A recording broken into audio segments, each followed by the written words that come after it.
धर्म संस्थापनार्थाय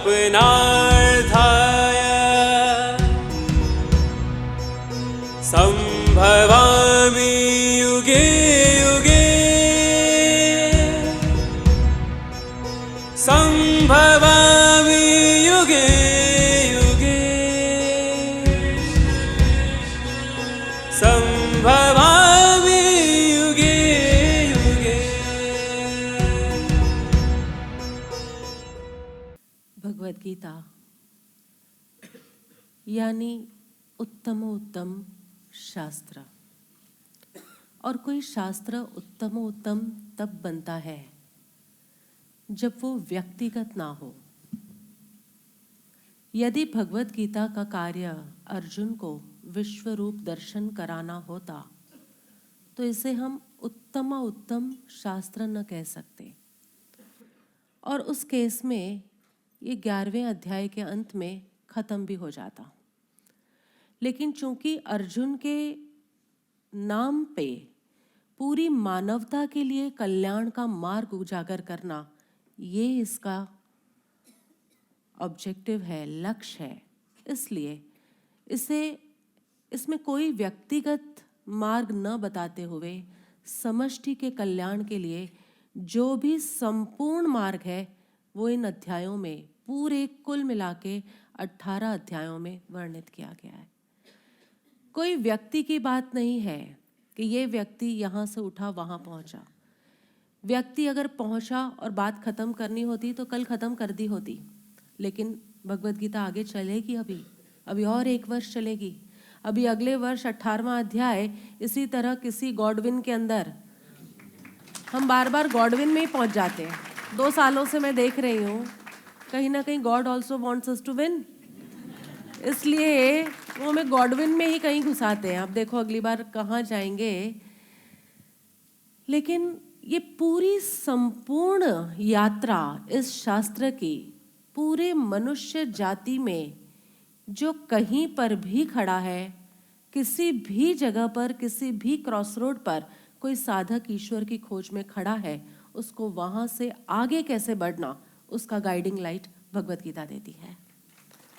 अमेजिंग शास्त्र, कोई एक तरफी कोई बात ही नहीं करी। इतनी संपूर्णता और इतनी समग्रता से सारी बात की है। हर संप्रदायों को इंक्लूड भी किया है और हर संप्रदाय को एक्सक्लूड भी किया है।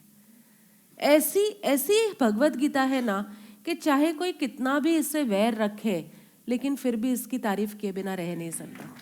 ऐसी है ये भगवद गीता।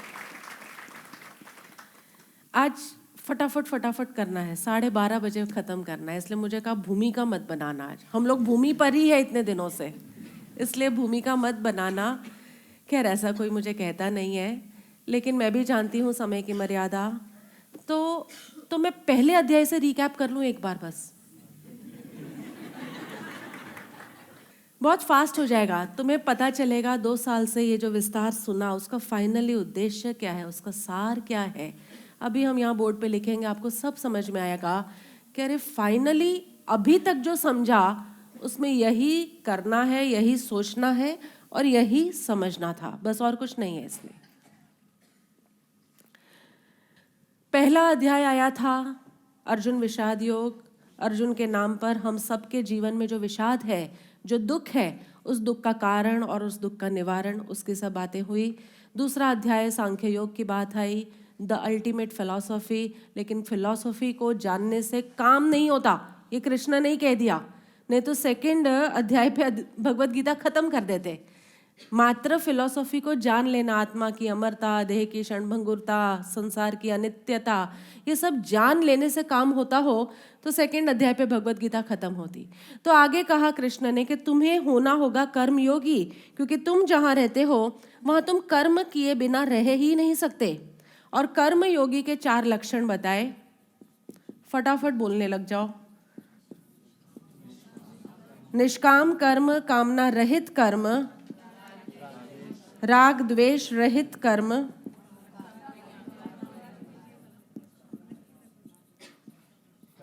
कर्ता पने का अहंकार, पने के अहंकार रहित कर्म,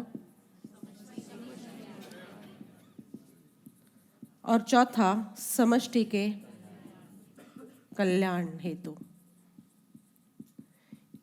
ये चार बातें यदि तुम्हारे जीवन में आती हैं, ध्यान से समझो इस बात को, जब तक ये चार बातें हमारे जीवन में नहीं आती तब तक हम ईश्वर की, भगवान की कितनी भी स्तुति कर लें, कितना भी गुणगान कर लें, लेकिन वो स्तुति और गुणगान स्वरूप समझ के अभाव में होगा।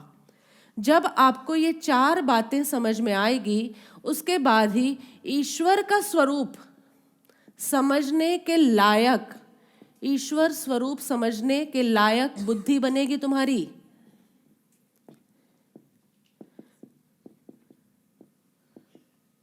Getting it? जब तक जीवन में ये चार घटनाएं नहीं घटती तुम्हारे कर्मों में, ओके 100% नहीं होता, ये 100% नहीं होता, लेकिन 40%, 50%, 60% जैसे जैसे हमारे जीवन के अंदर ये सारी घटनाएं घटने लगती है, वैसे वैसे हमारी बुद्धि का इतना विस्तार और विकास होता है कि हम उस विराट ईश्वर के स्वरूप के वर्णन को समझ सके। हमें उसके लिए तैयार करना पड़ता है। ये ईश्वर के स्वरूप का वर्णन मैंने 5 वर्ष पहले किया होता, तुम्हें लगता है कि तुम इतने उत्साह से समझ पाते इसको?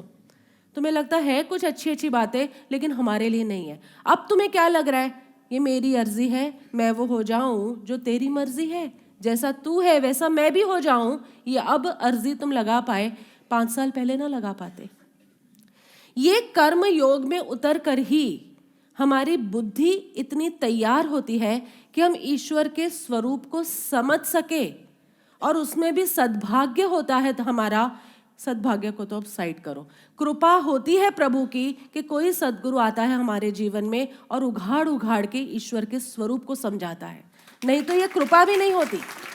तुम लायक हो समझने के लिए, काफी है इस विश्व में जो लायक है, ऐसे कर्म योगी ही हैं, लायक है उनकी बुद्धि कि अब ईश्वर के स्वरूप को समझ सके, लेकिन समझाने वाला कोई नहीं है। समझना चाहते हैं, तैयार हैं, तत्पर है, लेकिन समझाने वाला कोई नहीं है।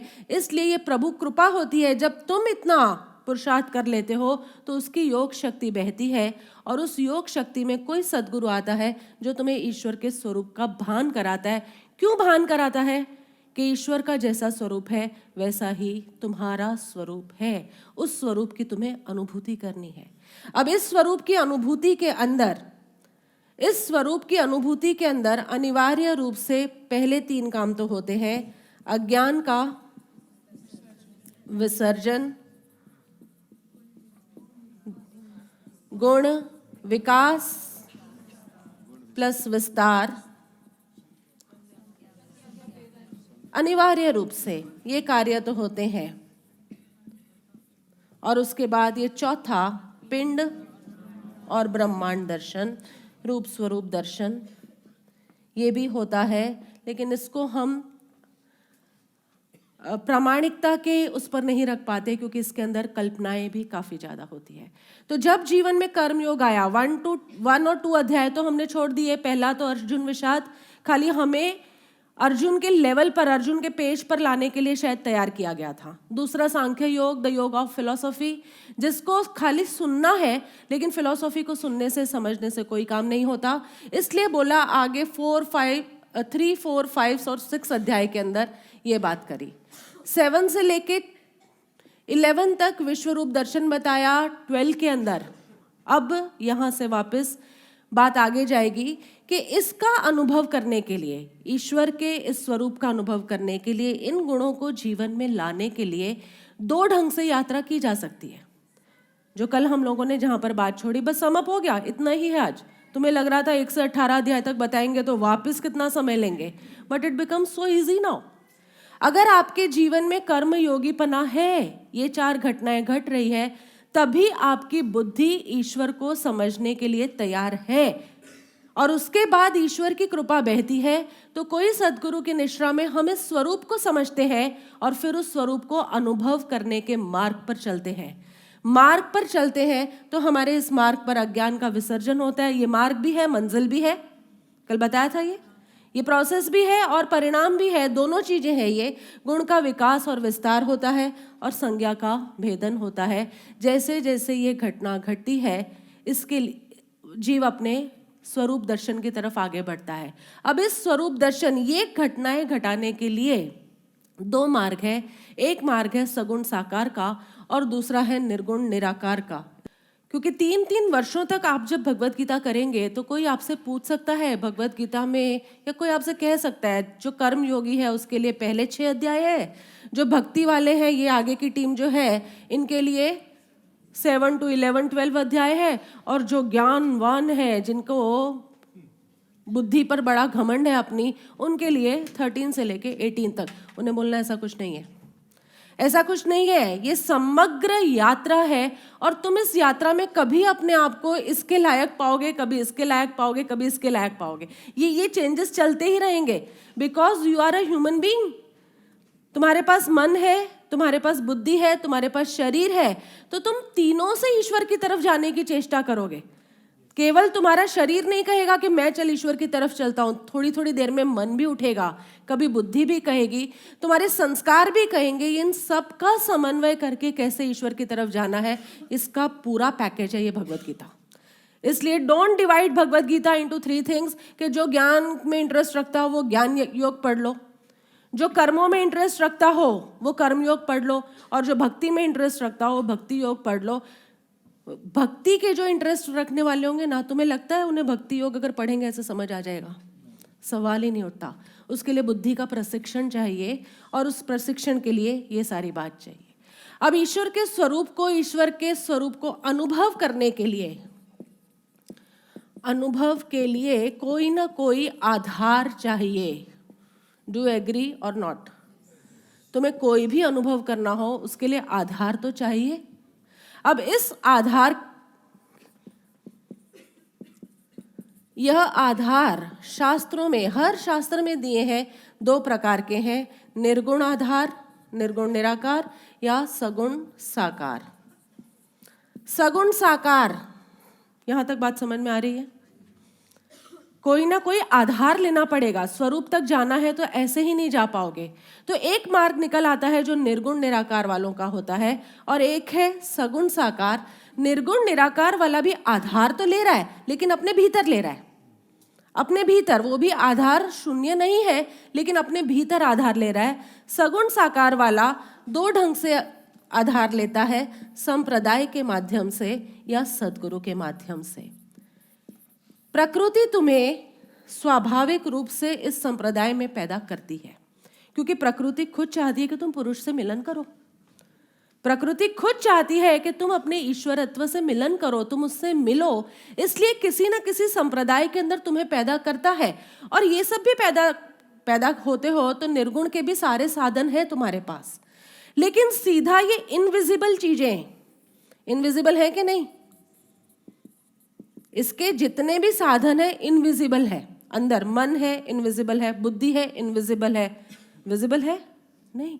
इसके सारे साधन इनविजिबल है, तो इनविजिबल का आधार कैसे ले हम? आधार की बात चल रही है, इनविजिबल का आधार नहीं लिया जा सकता।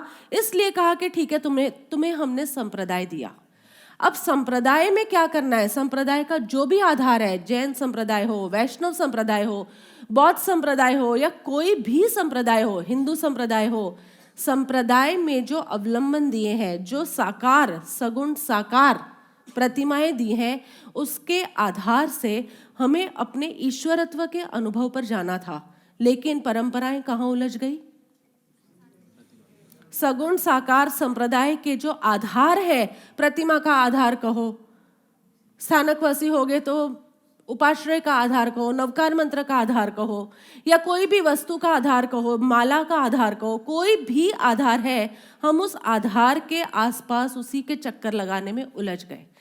करना क्या था? संप्रदाय के आधार, संप्रदाय के प्रतीक से ईश्वर के अनुभव की तरफ जाना था। लेकिन वो मूक होते हैं, म्यूट, चुप है, वो बोल नहीं सकते। इसलिए जो समझ गया वो तो समझ जाता है उन आधारों को, उन प्रतीकों को, उनके सिंबल्स को समझकर ईश्वर अनुभव का मार्ग निकाल लेता है। लेकिन जो समझ नहीं पाता, वो उनके मूक आदेश, उनके मूक निर्देश, साइलेंट इंस्ट्रक्शंस जो है, उसको हम नहीं पकड़ पाते, क्योंकि बुद्धि तो अपनी है ही नहीं इतनी। तो वहां पर हम उसी के आसपास नया एक संप्रदाय, नया एक समाज बना लेते हैं और उसी में उलझ जाते हैं। ईश्वर की अनुभूति से कोसों कोसों दूर जाते हैं। और इसीलिए अवतरण होता है यदा यदा ही धर्मस्य ग्लानिर्भवति भारत। जब भी भारत यानी शरीर, शरीर बताया था, भारत यानी तुम्हारे शरीर में तुम्हें धर्म की प्राप्ति के लिए डाला गया था। इस शरीर के अंदर तुम्हें धर्म की प्राप्ति, तुम्हारा जो धर्म है अनंत और शाश्वत आनंद, उसकी प्राप्ति, उसकी अनुभूति के लिए डाला गया था। लेकिन जब जब धर्म की ग्लानि हुई, तुमने नहीं पाया उसे, तब तब किसी सद्गुरु को आना पड़ा और वो सद्गुरु तुम्हें ईश्वर की अनुभूति के लिए सगुण उपासना का मार्ग का स्वरूप क्या है और निर्गुण उपासना के मार्ग का स्वरूप क्या है, ये क्लियरली समझाकर मार्ग के सारे ऑब्स्टेकल्स को दूर हटाने की चेष्टा करते हैं। इसलिए इस मार्ग पर जैसे जैसे हम आगे बढ़ेंगे, संप्रदाय इंपॉर्टेंट है। यदि आप संप्रदाय से सुनकर समझकर पहुंच सकते हैं, गो हेड। लेकिन प्रॉब्लम क्या होती है, संप्रदाय के अंदर जो प्रतीक दिए हैं, ये प्रतिमा वगैरह दे रखी हैं, इन प्रतीकों के सामने जाकर गुणों का चिंतन करना पड़ता है। लेकिन साक्षात कोई सद्गुरु सामने खड़ा हो तो गुणों का चिंतन नहीं करना पड़ता, गुण स्वयं नजर आ जाते हैं। आसान है कि नहीं? चिंतन करने जाओगे तो बुद्धि तो ऑलरेडी कितने कितने चिंतनों से ऑलरेडी ऑक्यूपाइड है। तो तुम्हारे उन लाखों करोड़ों चिंतन में ये एकाध कोई राइट चिंतन की हैसियत कितनी है, वो कितनी देर खड़ा रह पाएगा? Not much. और इसलिए कहा कि कोई सद्गुरु सामने होगा तो तुम्हें चिंतन नहीं करना पड़ेगा, तुम्हें सोचना नहीं पड़ेगा। स्वाभाविक रूप से ही तुम्हें वो जो गुण, जो बातें देखनी है, समझनी है, वो उसके अंदर समझ में आ जाएगी। अब इन दोनों में भी कृष्ण के फेवरेट कौन है? सगुण साकार में भी फेवरेट कौन से हैं? सद्गुरु वाले। कोई प्रत्यक्ष सद्गुरु के आधार पे चलो, क्योंकि संप्रदाय राइट है, गलत नहीं है। मैंने आज तक गलत नहीं कहा संप्रदायों को, उनकी त्रुटियों को मैं जरूर फोकस करती हूँ कि भाई वहां पर वो जिस काम के लिए बनाए गए थे ना, वो काम ही नहीं हुआ। तुम घर में पलंग बनवाते हो सोने के लिए और तुम उस पर सो ही ना पाओ, जैसे ही सो और चू चू चू चू चू चू आवाज आए तो क्या होगा? क्या होगा? Purpose is not met.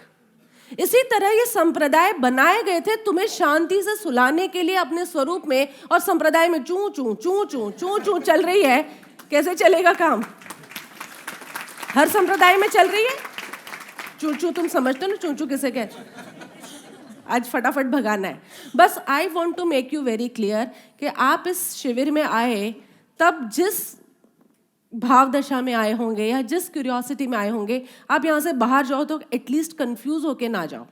आपको ये नहीं सोचना पड़े कि अब मैं कर्म योगी बनूं, कि मैं भक्ति योगी बनूं, कि मैं सगुण साकार की उपासना करूं, कि मैं निर्गुण निराकार की उपासना करूं। ये कंफ्यूजन नहीं होनी चाहिए।